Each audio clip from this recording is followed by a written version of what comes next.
Hello दोस्तों, कौशल sir mathematics classes में आपका स्वागत है। आज हम लोग क्लास 10th का स्टार्ट किए हैं बेसिक और चैप्टर 1.1 का बेसिक पढ़ेंगे। ठीक है। और पहली बात आपको बता दिया जाए कि आपको इस चैनल पर जो यूट्यूब चैनल है कौशल सर मैथमेटिक्स, इस पर 8th क्लास से लेकर 12th क्लास तक का सारे सब्जेक्टों का तैयारी सही ढंग से पीडीएफ के साथ कराया जाएगा। इसलिए आप इसे ज्यादा से ज्यादा शेयर करेंगे और सब्सक्राइब करेंगे और लाइक करेंगे अगर पसंद आए तो। ठीक है।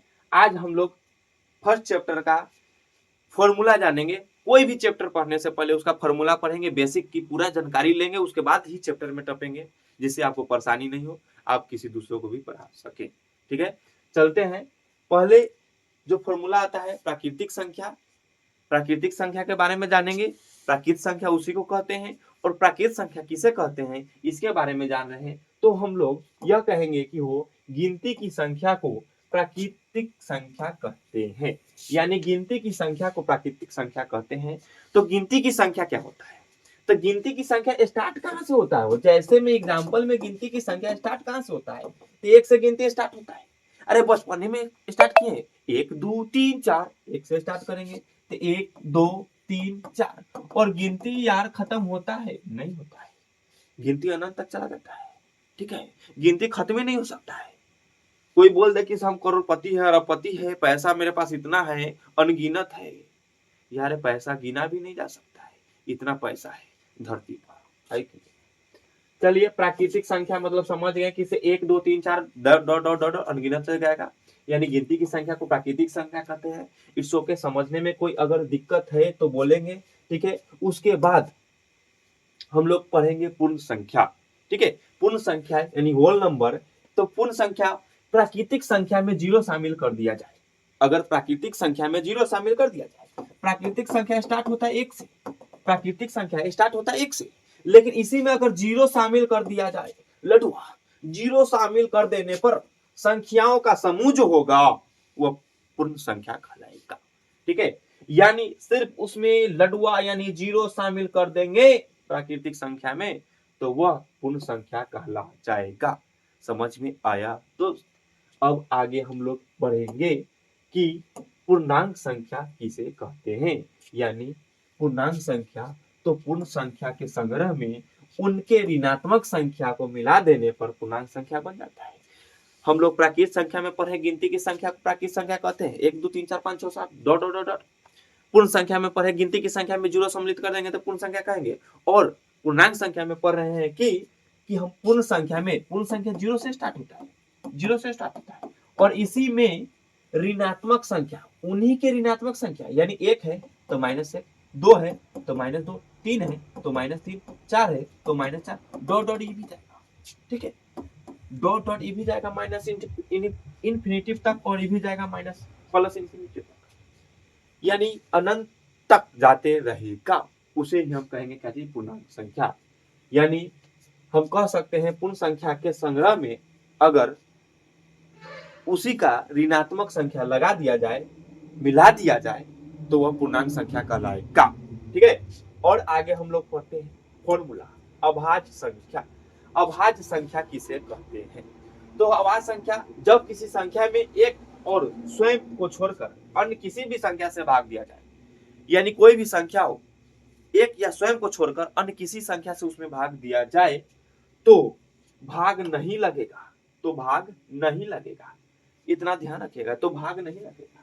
यानी जब किसी संख्या में एक और स्वयं को छोड़कर अन्य किसी संख्या से भाग दे तो भाग न लगेगा, और जब नहीं लगेगा उसी को हम लोग क्या कहेंगे? अभाज्य संख्या कहेंगे। समझ में आया? उसे हम लोग कहेंगे अभाज्य संख्या। यानी जैसे दो है, जैसे एग्जाम्पल में 2 है, इसमें या तो 1 से ही भाग लग सकता है, नहीं तो सिर्फ 2 से ही भाग लग सकता है, अनदर किसी से नहीं लगेगा। 3 है, इसमें भी 1 से लग सकता है, नहीं तो 3 से ही लग सकता है, अनदर किसी से नहीं लगेगा। 5 है, इसमें भी 1 से लग सकता है और नहीं तो 5 से लग सकता है, अनदर किसी से नहीं लग सकता है।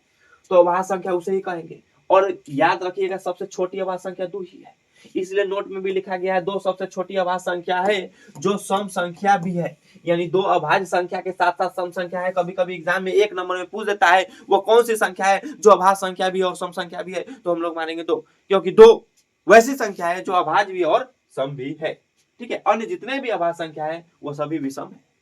3 हो सकता है, 5 हो सकता है, 7 होगा लेकिन 11 होगा, तो वह जितने भी संख्या है अभाज्य संख्या वह सब क्या है, तो वह विषम है। अब आगे हम लोग पढ़ेंगे किसके बारे में, तो वो आगे हम पढ़ेंगे सम संख्या के बारे में। तो सम संख्या किसे कहते हैं, अभी आया था पीछे सम संख्या। तो सम संख्या यानी 2 से विभाजित सभी पूर्णांक संख्या सम संख्या कहलाती है। 2 से विभाजित, जो 2 से पूरा कट जाए, जो 2 से पूरा कट जाए उसे सम संख्या कहते हैं। 2 से पूरा 2 कटेगा, 4 कटेगा, 6 कटेगा, 8 कटेगा, 10 कटेगा, 12 कटेगा, 14 कटेगा, डॉट डॉट। देखिए ना, 2 से काटो 2 मरते, 1 मरते, 2 कट गया।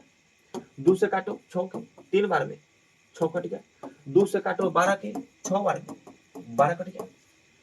यानी वैसी संख्या जो 2 से विभाजित हो जाए उसे हम लोग क्या कहेंगे, सम संख्या कहेंगे।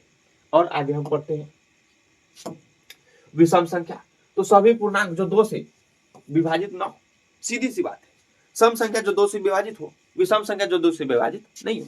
2 से विभाजित क्या नहीं, 3 नहीं कटेगा, 5 नहीं कटेगा, 7 नहीं कटेगा, 9 नहीं कटेगा, 11 नहीं कटेगा, 13 नहीं कटेगा। काट के देख लीजिए आप 3 को, 2 एकम 2 बच गया, से नहीं कटेगा। और जब नहीं कटेगा तो यह विषम संख्या होगा, यह ऑड नंबर होगा। समझ में आया। अब विषम संख्या के बाद हम लोग पढ़ते हैं भाज्य संख्या। तो भाज्य संख्या में हम जानेंगे, कंपोजिट नंबर में जानेंगे कि वह संख्याएं जिनके 2 से अधिक गुणनखंड हो उसे हम लोग भाज्य संख्या कहते हैं।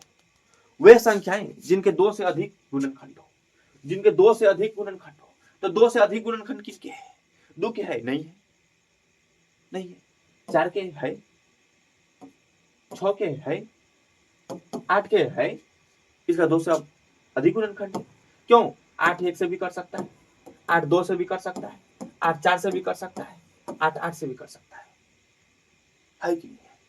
4 जो है 1 से भी कर सकता है, 2 से भी कर सकता है, 4 से भी कर सकता है। हम लोग क्या पढ़ेंगे, वह संख्याएं जिनके 2 से अधिक गुणनखंड हो उसे भाज्य संख्या कहते हैं। इसका 2 से अधिक गुणनखंड है, इसे अभाज्य संख्या कहेंगे, इसे भाज्य संख्या कहेंगे। अभाज्य संख्या के केवल 2 गुणनखंड होते हैं। यहाँ जो हम लोग पढ़े इससे पहले अभाज्य संख्या, तो उनके केवल और केवल 2 गुणनखंड होते हैं। जैसे अभाज्य संख्या क्या है, अभाज्य संख्या 2 है तो इसका या तो 1 होगा नहीं तो 2 ही गुणनखंड होंगे, यानी 2 गुणनखंड ही सिर्फ होंगे। अभाज्य संख्या के सिर्फ 2 गुणनखंड होंगे, लेकिन भाज्य संख्या का 2 से अधिक गुणनखंड होंगे। अब हम लोग पढ़ते हैं सअभाज्य संख्या को प्राइम नंबर।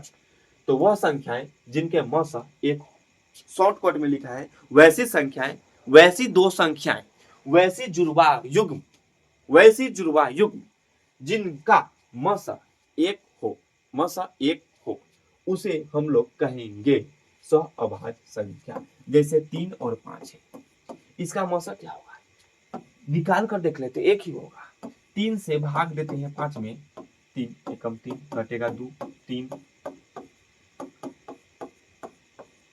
कट गया, यानी इसका जो मौसा आया वो 1 के बराबर है। तो 2 और 3 और 5 जो है यह ऐसा युग्म है जो यह क्या है, सअभाज्य संख्या है। और यह गारंटी 100% ये ऑब्जेक्टिव पूछेगा एग्जाम में, 100% पूछेगा। और इसके बाद अगले वीडियो में और फॉर्मूला पढ़ेंगे, उसके बाद चैप्टर पढ़ेंगे बारी बारी से, थोड़ा थोड़ा समझ कर और याद कर और आप पढ़ते जाइए। और आज जो बताए हम आप अच्छा से लिखिएगा। इसका पीडीएफ भी आपको मिल जाएगा हमारे व्हाट्सएप नंबर पर मिल जाएगा, या ग्रुप में जाकर जुड़ जाइए, ठीक है।